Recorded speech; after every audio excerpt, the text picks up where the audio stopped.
Hello and welcome to today's episode of the Healthy Business Podcast. I am joined by the wonderful Sarah Berthon, and we are going to be talking about running a business with a chronic illness, which is one of those topics that I think lots of people are aware of, but actually having that conversation and opening that up is really important. So I'm delighted that we have Sarah joining me today. So welcome. Thank you for coming. Thank you so much, Sarah, for inviting me onto your podcast. Oh, you're so welcome. I think it's a really, really important conversation to have, and something, as I said, that kind of gets avoided a little bit. It feels like one of those conversations that people want to have, want to hear, but don't really know where to start with. So I'm excited to delve into not just your experience, but also support those people who might have a chronic illness as well. One of the questions, though, that I always start with my guests is, what does a healthy business mean to you? And I'd love your take on this. Certainly. So for me, a healthy business is running a business that's something that you're passionate about, that in the morning you get out of bed and you want to work on your business. It doesn't feel like a chore. It feels like joy. It feels like doing something that you love doing and which gives you some meaning in your life. And for me also, it's about making sure you prioritize yourself and your well-being.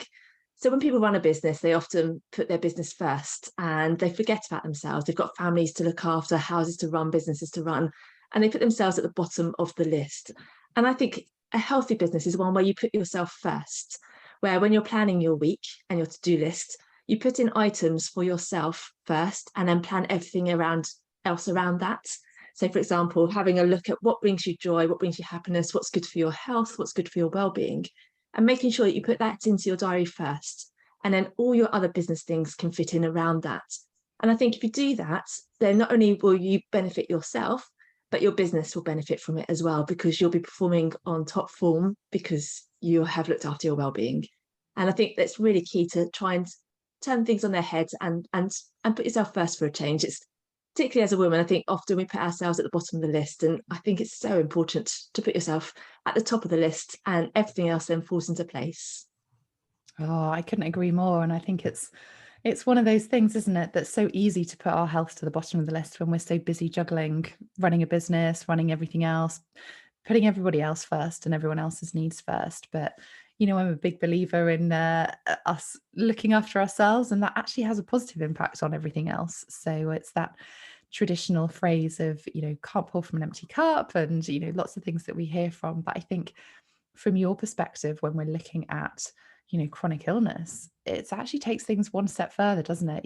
We don't know when those kind of episodes are going to happen, or you might be living with something constantly, and having a business that allows you to take time out as and when you need to is also really important as well. So I'd love to hear a little bit more about your story, and how you've come about being a business owner yourself, and how you also now help other people with chronic illnesses that run their own businesses too. So my story starts probably about 12, 13 years ago. Up until that point, I had a very successful career working in the corporate area. I was a management consultant, and then I worked in-house. I got to travel around the world and work with very big organizations and had the time of my life. But my health started to deteriorate, and I thought it might just be that I wasn't coping well with the pressures of the job. And it took a long time before I realized that there was something more than just not being able to cope. It was actually something physically wrong with me. And I started to really struggle. I found that my life consisted purely of my job. I couldn't do anything outside of work. I spent the whole weekend, every evening recuperating, and I just couldn't sustain it. And I got to the point where I finally found out what was wrong with me. I was diagnosed at that point with ME, which is also known as chronic fatigue syndrome.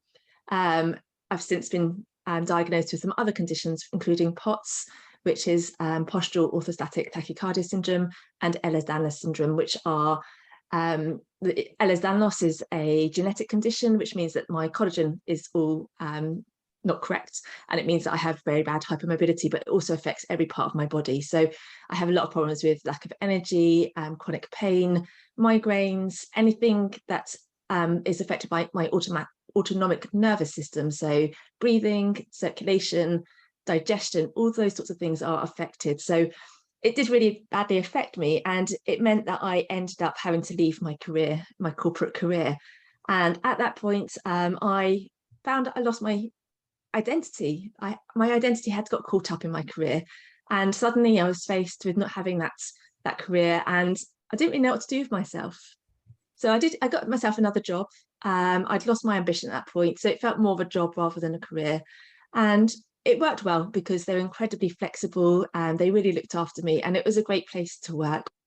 Also, as my health improved, I started to get more ambition back again. And that manifested itself in wanting to start my own business. So I started my first business just over 3 years ago. Well, probably started working on it about 4 or 5 years ago, because I learned how to formulate my own skincare. So I did a course on that, and then I worked on different recipes. And eventually came up with recipes for bath bombs and lip balms that I was really happy with. And my daughter was really interested in what I was doing. So I decided to turn that into a business where I made kits for children. And I also ran parties and workshops showing children how to make their own bath bombs and lip balms, and the importance of using natural ingredients and looking after the environment as well. And I love that business, but I found it wasn't really working my health. The first Christmas that I was running the business, I wanted to attend lots of fairs, and I pushed myself really hard. And there's lots of repetitive movements when you're making up kits. And I already had one frozen shoulder. I managed to freeze the other shoulder to the point that on the eve of the biggest Christmas fair that I was going to do, I could barely move. I had to go to hospital, get it all checked out, and ended up doing the fair with lots of painkillers, and swore that I would never do that again. And so I had to learn how to live with my illness and run a business with my illness, so that kept myself healthy and didn't deteriorate at all. And to do that, I first of all looked to see if there's anything online that could help me with that. But there's nothing out there. Everything was very much, you should do this, you should do that, you should post on social media every single day, you should be meeting these deadlines, you should be getting up early. And it just wasn't working for me. So I thought I'd set up my own community where I could find other people who had similar situation to me. 1 in 3 people of working age has at least one chronic health condition. So it's not something that's hidden. A lot of people have health issues. So I wanted to connect to some of those people. So to start with, I created the Entrepreneurs Against the Odds Facebook group and created a community where we could share advice and support one another and just make people feel less alone, because running a business can be lonely and having a chronic illness can be lonely. So combine those two together and you're pretty alone. So trying to create that space where people felt as if they were supported and part of a community. And then since then, it's grown into, I now mentor business owners with chronic illnesses, and I run workshops and support them to help them run their business in a way that works for their health. So take into account the fact that you need to have a flexible business and you need to have contingencies, and that you need to work in a smarter way so that you're not spending so much time in your business and you're spending more time looking after yourself. And I also now support organisations who want to better support their employees with chronic illnesses as well, because it's something I feel very passionate about. So I think people are able to stay in employment with chronic illnesses if they're given the right support. And I really want to help make that happen. I love that. I love the impact that you're creating, not just by supporting other business owners, but actually taking your experience from your kind of corporate background and saying, look, there are ways to support people. And actually, these people have a lot to give. And it's just about finding a way that you can nurture them and enable them to stay healthy, be healthy, but also perform in their role. So I love that you've kind of combined all of your passions into what you're doing now. And that's so important. That was one word that came through really strongly is, when you're diagnosed with something or something happens, something triggers whatever it is, that can have an impact on your identity. And that then has an impact on, how we emotionally deal with things, our mental health, our ambition. That was one of the words that you used, as well as our identity. It's like, who am I without all of these things? And you don't want to be known for your condition. You want to be known as you, as Sarah. And I think that's really important. And I love the fact that you took that time to, realize what was your passion and kind of look at what you could do. I love that solution focused and that mindset that allows you to kind of move through this, rather than the, okay, I'm stuck, that's it, that defines me. It's rather the kind of twist on that of kind of, okay, this is happening, how do I do things in a way that works for me? What can I do that allows me to feel more fulfilled or still allow me to live life and work? And I had a really similar experience, not necessarily, well, two sides of things, from hitting corporate burnout when I was in that space as well. But also when I had a sporting injury where I was literally stuck on the sofa for so many months. And I think those were two really pivotal moments from a mindset perspective of going, actually, I either let this happen to me and I let this dictate what is going to happen to me, but I don't want to be defined as that. I want to be able to go off and do the things that I enjoy doing, that fulfill me. And I love that you've got that attitude as well. I think it's so important to, that is part of life, isn't it? We want to feel fulfilled, we want to enjoy it, and we want to be able to do things. Um, how do you manage? So you've kind of talked about how you kind of came into running your own businesses and following your passions, and realizing that actually you're needing that flexibility and what was working, what wasn't, and being able to support other women doing the same. How do you manage your business now? Like, what sort of boundaries do you have in place, or what's your toolkit look like that allows you to run two businesses, plus you've got a corporate job as well? Like, you are super busy and you've got a family that you juggle, so you are really busy. And I think sharing some of those things will share how possible it is to be able to do all of those things. I think the most important thing for me is to prioritize my work and do very, very careful planning so that I don't waste time. I want to make sure that the work that I'm doing is taking me towards my goals, and I'm not spending time doing tasks that aren't moving me in the forward direction or the direction that I want to be going in. So I'm constantly reviewing my goals and looking at what steps I can do to get me there quicker.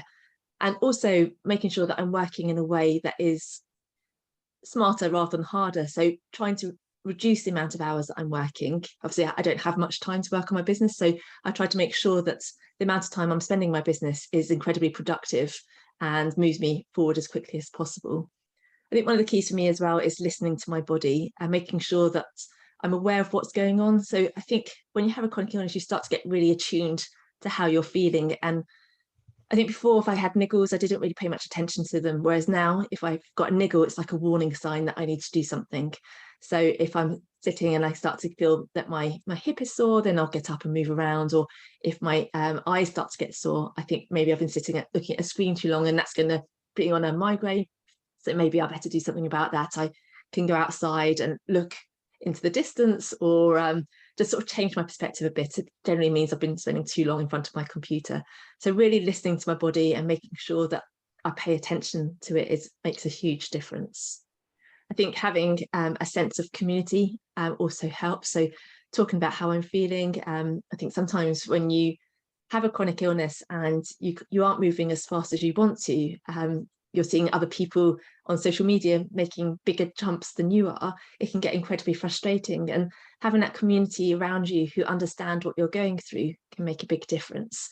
And also making sure that you're not comparing yourself to others is really important as well, because it's so easy to fall into that trap. And yet they're having a different journey to you. And what you're seeing on social media is not necessarily their truth either. It's the truth that they are wanting to show you. So it's really worth sort of paying attention to that and not get carried away with what you feel like you should be doing, but doing what feels right for you instead. There's two things in there that kind of really spring through, and it just reminded me of this phrase of comparison is the thief of joy. And I think it's so easy, isn't it, when we're surrounded by social media and we see that every day. It's the world that we now live in, and we see this version of people's lives and this version of people's success. And that can feel really hard when we're kind of constantly comparing ourselves to that. And what I loved about what you said is that actually it's your version of success, and understanding that, being quite reflective, I guess, of kind of saying, actually, these are my goals. This is what I want to achieve. And my version of success is going to be different to everybody else's. And that's okay. Especially if you've got a chronic illness, and especially if it's something that is a hidden chronic illness, because, to the outside world, we don't necessarily know what's going on, do we? And there's no kind of obvious signs or anything. So I think it's being quite open to the fact that your version of success is okay, and actually that should be exciting for you. What are your success goals? Like, what are you striving for? I think that I've got quite a lot that I'm thriving for, but striving for. Um, One of my main things that I'd like to do is raise awareness of hidden illnesses, chronic illnesses. As you say, they often are just invisible, and people don't know that they exist. And there can be a lot of expectation placed on people because there is a lack of understanding that you just can't do things. So if you looked at me, you wouldn't be able to tell that I had a chronic illness, and yet I'm dealing on a daily basis with pain and exhaustion and brain fog and various other symptoms. And that compassion needs to exist in society. So I really want to raise awareness and help big businesses and even government understand the support that people with chronic illnesses need. I think it tends to be a forgotten problem, and I think that we can do much more to support people with chronic illnesses. That's one of my goals.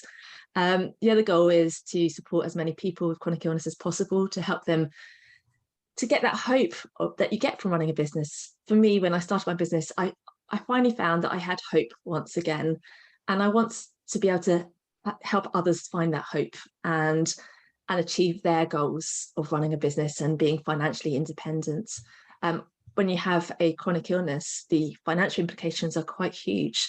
If you can't work full time, you're going to have a massive drop in salary, but you've also got all things like having to see specialists, train journeys, hospital parking, you can't always see people on the NHS, so you might need to go and see people privately. So there's a huge impact financially. And if I can help people to improve their finances by running their own business or helping them in the corporate area, then that would make me incredibly happy. So, and also helping people explore different ways of running their business as well. You don't have to do like a one-to-one model. You've obviously got the one-to-many model, but also exploring things like franchising as well, and different ways of working that can work better with a chronic illness. And that's something I'm doing in my other business, Crafty by Nature, is setting up a franchise, because I know that that will help me expand my business without having to do it myself, which would be incredibly exhausting and impossible. So if I can franchise the business, that will make it a lot more successful for me and help me fulfill my dreams, but also helping other people run their own business as well. So there's lots of things that I want to achieve. It's just working out the best way to get there while also looking after my health. And I think the franchise model is really interesting, especially with what you've created with being such a successful business that you now can't kind of cope with all of that demand, which is a brilliant position to be in. But what I also love is that you, by starting that franchise model, is that other people can have their own business with your support. They're not having to start something from scratch. They've got that kind of tried and tested and trusted model that they can, it's almost like a business in a box, isn't it? Where kind of you don't have to do all the research beforehand, you know that it's going to be successful. And that, I think that level of reassurance is really important for people who have chronic illness that are looking to have that flexibility with a business.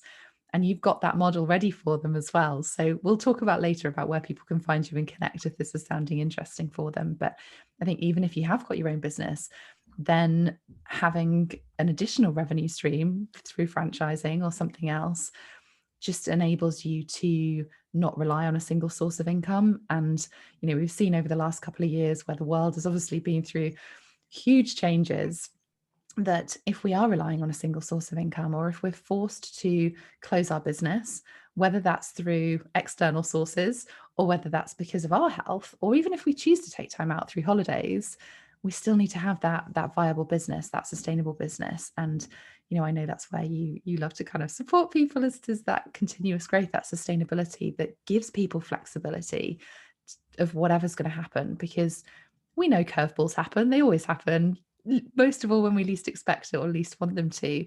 But I think knowing that that is going to happen enables us to create that business that is almost future proof, that allows us to kind of take time out as and when we need to or choose to. So I love that you're supporting people through that. And I think one of the things you touched on there is kind of doing things in a way that works for you, because you know, being healthy isn't kind of Olympic levels of health. It's not about being an athlete here. I think, you know, when people talk about living a healthy lifestyle, it's not that. It's about living to your best levels of health, whatever that looks like. And there's always choices that we can make around that. So, you know, as you said, around choosing how you do things, having those boundaries, using the time that you do have effectively and efficiently, being super productive. And I know that you're amazing with being productive, and that's especially how you help people of kind of navigating through how to use your time efficiently. What would be some of those kind of key tips that you'd recommend if people were like, okay, I've got a short amount of time, how do I focus on the right things, how do I make full use of that time I do have? I think it's worth looking at your goals to start with and looking at what tasks will get you there quickest. And once you've done that, you then can sort of bulk work together so that you can time batch. So you can look at maybe doing all your social media in one go rather than trying to do bits by bits throughout the week. If you can do it all in one go, you've got the right mindset to do it, and you're not switching from task to task, which can really make a difference. I also really find it helpful to use a timer and set myself maybe 35, 45 minutes and to work on a particular task, and then take a break and then do that again. And the reason why I find that helps is I often find that, for example, if I'm writing a newsletter or a blog or working on social media, it can take me all day to do it. Yeah, if I give myself a short amount of time, which is really focused, I turn off my phone, I turn off all my notifications on my computer, and I just sit there with my laptop and work on it, I can get it done in that short amount of time. And before, I could never dream of possibly doing that. Literally, if I had a blog to write, it would take me all day. And now I can do it in these short bursts of time and get a lot done. Today, I've managed to write 5 emails and in a short amount of time. And yeah, before that would have been weeks worth of work. So it definitely works for me, and it works for a lot of my clients as well, to work in these short bursts of focused time without any distractions. And I think one of the difficulties we have these days is the amount of distractions that we have. We've got our phones, we've got our social media alerts, we've got text, we've got WhatsApp, everything coming in at us. And we're constantly switching from one thing to another. And that makes it very, very difficult to concentrate and be focused. If you can turn that off for a certain amount of time and maybe choose to check your emails twice a day, maybe check your social media twice a day, then it's going to mean that you're much more focused, and you're not going to be switching from tasks. So when you are focused, you're going to get a lot done in a lot less time. If you're constantly switching from one thing to another, your brain takes a while to catch up. And there's going to be those pauses as you switch from one task to another, where your brain has to work out what you're actually working on and then catch up. And it just takes a lot longer, and your work isn't going to be as efficient either. So if you can work on one particular type of task at a time and really focus, you'll get it done in a lot quicker time. And that makes a big difference. Yeah, it's so important, isn't it? I love that. It's some really, really great tips there, whether you do have a chronic illness or you don't, of just being super effective and really laser focused with your time. I think I read somewhere, I think it's something like 23 minutes for our brains to shift once we've had a distraction. And if we've constantly got all these notifications going on and off, our brains just we're not going to be focused. And that's when it can take a full day to do that one email, can't it? So I love that of just, yeah, super focused, clear everything else, and you get it done a lot quicker. And that then helps with, things like overwhelm. It helps with, enabling you to spend other parts of your day doing other things that you either want to, or, the health side of things as well. It just, yeah, being super effective. Another thing I want to delve into that you mentioned earlier was this idea of hope, and hope kind of leading to possibilities.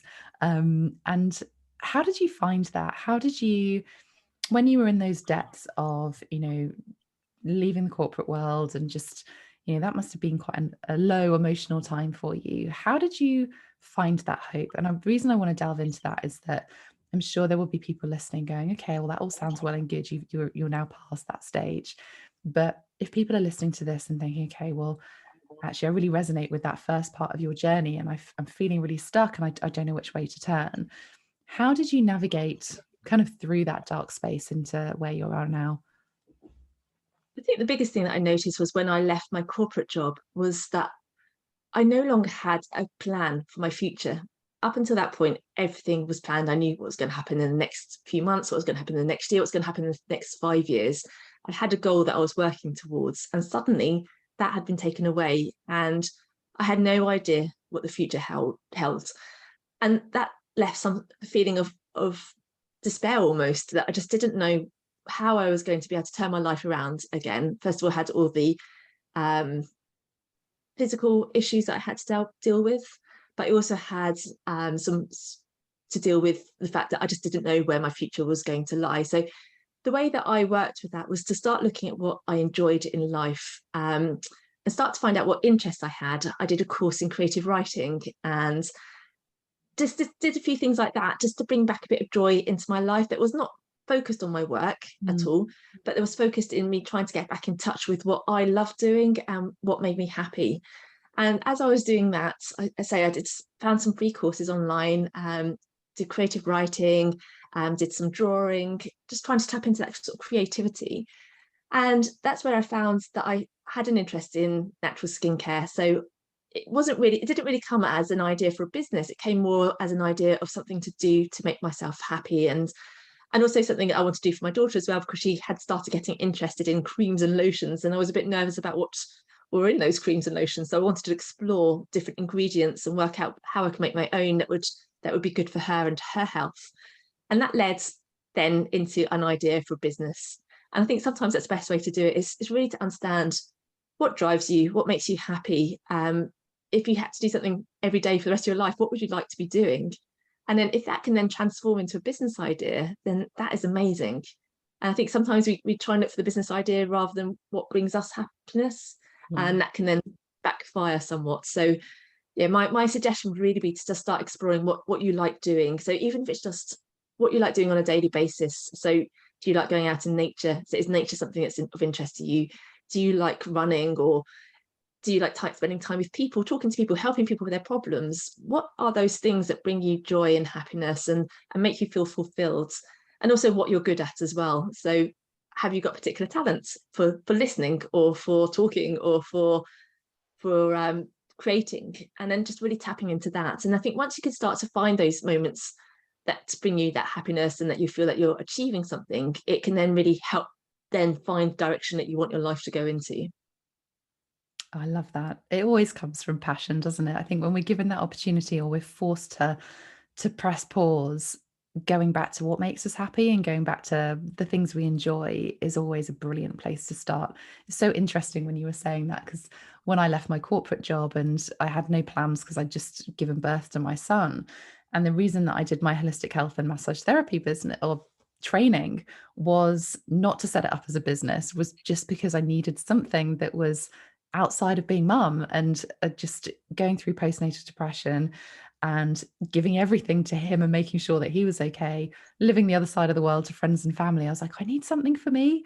And I think understanding what that is and being open to that as well. I had no plans at all to kind of do that as a training.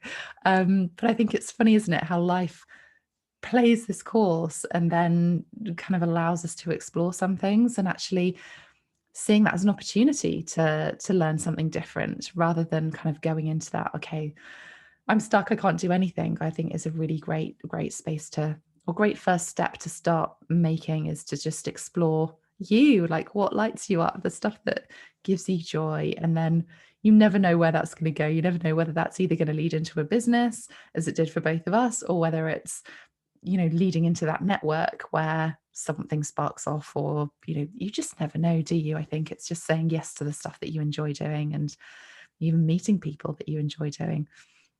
Yeah, so important. Absolutely, yes. Oh, I love it.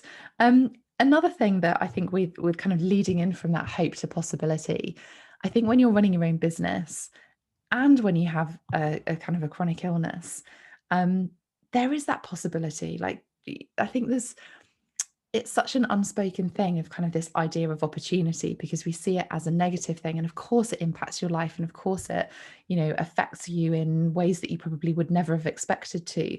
But I think having that idea of hope, that idea of opportunity, possibility, it just creates this reason to explore different things, reason to kind of find solutions, find different ways of doing stuff. And I think when you mix that into running your own business as well, it's like, okay, actually the possibilities are endless. I could literally do anything right now.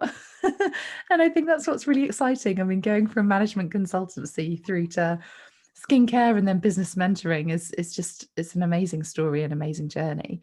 How do you feel looking back on that? if you were kind of within that management consultancy space and telling yourself, actually, you're not going to be doing this forever. You are going to be off doing, business coaching, business mentoring, having your own skincare business. What would that former self have said to you now? I think now, knowing that I have come out the other side of the difficult times, I think I would have been happy to know that I would find something I was so passionate about and feel that I was making a difference as well. And I found something that I really do believe in. So I think if in my old days, if I had realized that the journey was going to be like this, I would have been happy to embark upon it. I think the difficulty was not knowing what the future was going to hold. But then at the same time, when you don't know what the future holds, that gives you the possibilities. And that's where you can start exploring and working out what you want to do. And it's being open to those ideas is what is exciting. And yeah, you can really make changes, take your life in any direction you want to. Because I think once you set off on a corporate career, you kind of know which direction you're going to take, and you just don't feel like it's ever going to move off that, even if you wanted to, because it's very, very difficult to change once you're on that trajectory, to change it. So I think probably knowing where I've ended up, I would have been delighted to know that it was going to end up that way. Could have done without the pain and the exhaustion, but Yeah, but it's, definitely. even that, it does help you build up some skills. I think I've developed a resiliency and a determination which I possibly wouldn't have had if I hadn't had my chronic illness. I've had to stand up to consultants and fight for myself, and my diagnosis and things like that. So I have developed skills having these chronic illnesses that I think are now helping me with my business as well. I was just going to say that having the resilience, having that drive, that determination to understand what's going on for you personally, those skills are so valid within running your own business as well. So, anyone who is sort of exploring the idea of either setting up their own business or trying to grow their business that has an illness like you, I think it just goes back to this hope and possibilities, doesn't it? Of like, actually, what strengths have I got? And we've all got strengths, and it's leaning towards those and understanding how they can be transferred across, to really help you grow and really build that business in the way that works for you and not let it hold you back. Like there is no right way to run a business. The right way is to do it in a way that works for you. And I love that that's what you're creating within your community, and not letting people kind of use that illness as a way of holding them back. It's just finding a different way to be able to manage that business. Um, what are your tips? What are your recommendations for people as they are kind of growing, as they're scaling their business? How do you work with people to allow them to do that? I think the first thing to do is to look at their business strategy and understand how they can possibly grow their business in a way that works for their health. What you don't want to do is grow your business in a way that puts much more pressure on you. You want to do it almost the opposite way, where actually growing your business takes the pressure off you and gives you that more freedom and more flexibility to do what you want to do. So as you grow, you can start to outsource or employ other people, and then really concentrate on the tasks that make you happy. Because obviously when you're running a business, you've got so many hats to wear. So you want to work out what you want to do yourself and what you want to outsource, and get other people to do. I think it's also really important to build in some contingency, because there are going to be times when you can't work because of your illness. I think it's inevitable that most people with chronic illnesses will have flares at time, or even just get hit by a nasty virus and have to take time out of their business. And there are also going to be times when you want to take time out of your business. You want to go on holiday. You want to spend time with your family. You don't want to be constantly working 24/7 in your business. So working out ways that you can take that time off and be flexible can really make a big difference as well. And I think building that flexibility into your day-by-day plans as well can really help, because there might be times when you wake up in the morning and you are exhausted and you can't get yourself going. So maybe that's not the best time to be working on business. Maybe that's a time when you should be taking care of yourself. And then in the afternoon, when you've got a bit more energy, that's a time when you can be doing your focused work and get those emails or those blogs written. So it's really understanding how you work, what works best for you, and making sure that you apply that. And as I say, building up that contingency, that future proofing, so that you can take that time out when you want to and when you need to as well. So key. Some really, really great tips there. One thing that we haven't really spoken about, other than your community, is the idea of getting support, and that actually that's not a sign of weakness. It's actually really important. You mentioned around having a business can feel quite isolating, having chronic illness can feel quite isolating, but actually you don't need to do any of this on your own, do you? Like, I think it's one of those misconceptions that when we, if we think about it from a corporate perspective, there's loads of people, there's so many different teams, there's different departments that you can go and speak to. And we're employed to work within our zone of genius. Suddenly, when we run our own business, it's like, oh, okay, I have to do everything. But that's not all of our zone of genius. So I think it's recognizing that as well, of going, it's okay to get support. It's okay to outsource some things that isn't our zone of genius. But also, I think that's really important. And building on that sort of idea of community is, you don't have to do this on your own. Like, you really don't have to do this on your own. There are so many other people that get what you're going through. And that's why I love that you've created that community. So tell us a little bit more about that community that you've created. Yes, I've created the Entrepreneurs Against the Odds Facebook group, which is a free community that anyone with a chronic illness can join. And it's just a place where you can ask questions, ask advice, and get support, just understanding that other people understand how you're feeling, and know the challenges that you're facing. I think having that peer support can really make a big difference. I also have a podcast where I interview people from the group about their challenges of running a business with chronic illness. So again, you can hear about other people's success stories, what challenges they faced and how they've overcome those. And I think having that sort of those stories can be inspiring and can also help you to learn how to make it work for you.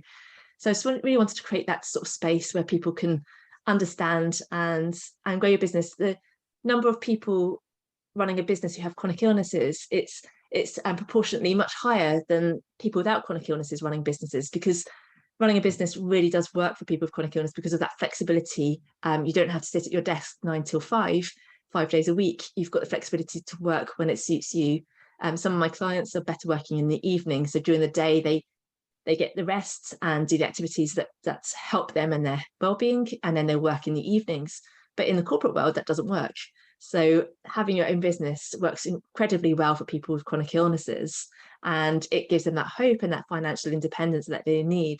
So I just really wanted to create that space for people to support each other. I think it also helps supporting other people as well. I think when you've got a chronic illness, you're often focused on everything you're going through, and it's nice to be able to support others going through similar things. You might be a few steps ahead of them, and you can give them advice on what you've done to get to where you are. And so it works in many different ways, because you're getting that support, but you're also offering that support, which can also be great as well. Yeah, definitely. And I think, sometimes when we think of support initially, we always think of our friends and family, but they like to keep us safe, don't they? And sometimes their comments are meant with love, but actually aren't that helpful when it comes to running a business if they've not got the experience of running a business themselves.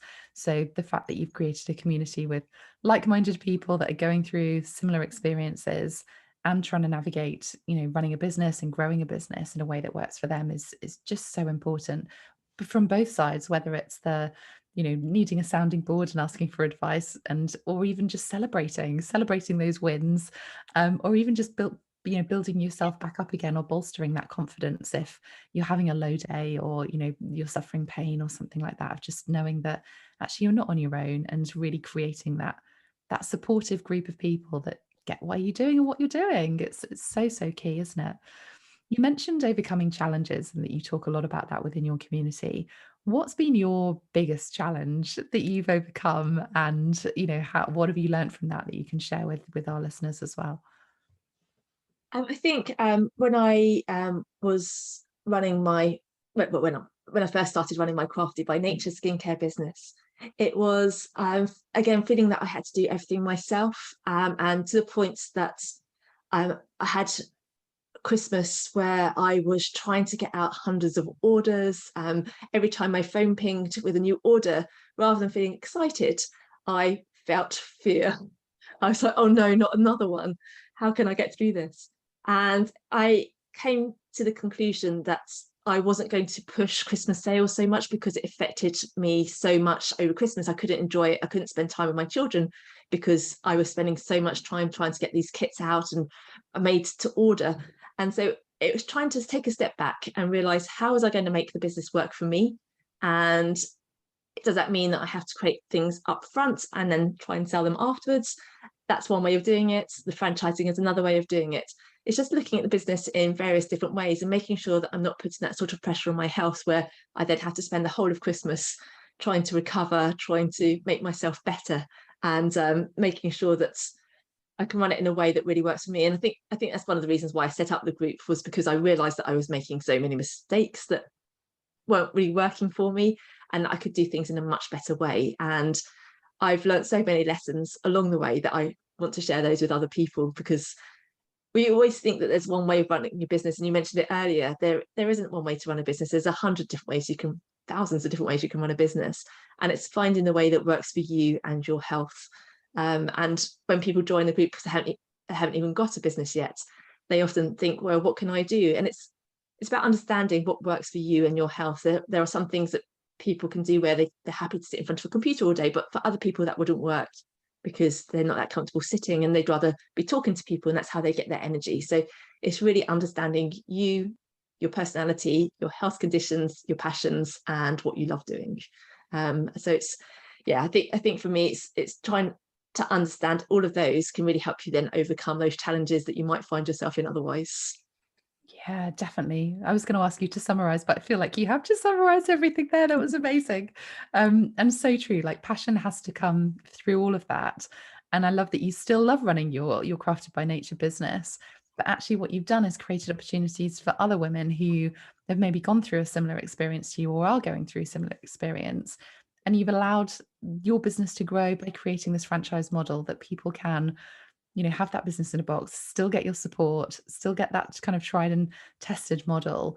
And it's something that you're still offering, isn't it? If people are interested in kind of having that business that is ready to go, people can contact you and have that conversation about being part of your incredible franchise. Absolutely, yes. It's a lovely opportunity for people to run a business that can fit around either their other business or their family. And it's just so much fun to see people making things, creating things from scratch, having ingredients and creating bath bombs and lip balms and making themselves happy. So it's a lovely little business. I provide all the training and all the equipment as well. So there's literally nothing to worry about. It's a ready to go business. So yes, people are free to get in contact with me if it's something of interest to them. Amazing. And I think also, not forgetting your Facebook group and the amazing work you do as a business coach, business mentor. Talking of that, where can people find you if they're wanting to find out either more about your franchise opportunity or, being part of your community as well? So for the franchise opportunity, the website is craftybynature.biz. There's a free Facebook group which is called Entrepreneurs Against the Odds, and the website is www.excelagainsttheodds.co.uk. Amazing.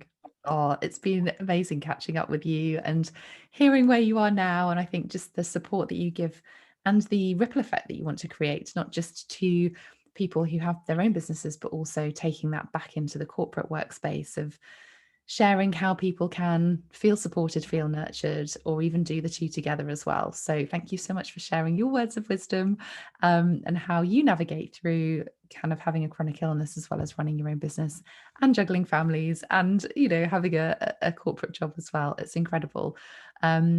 I hope you have enjoyed listening to this episode. I will be back next week with a solo episode, giving you some more tips and training about running your healthy business. But for now, thank you so much for joining me, Sarah, and I will see you on the next episode.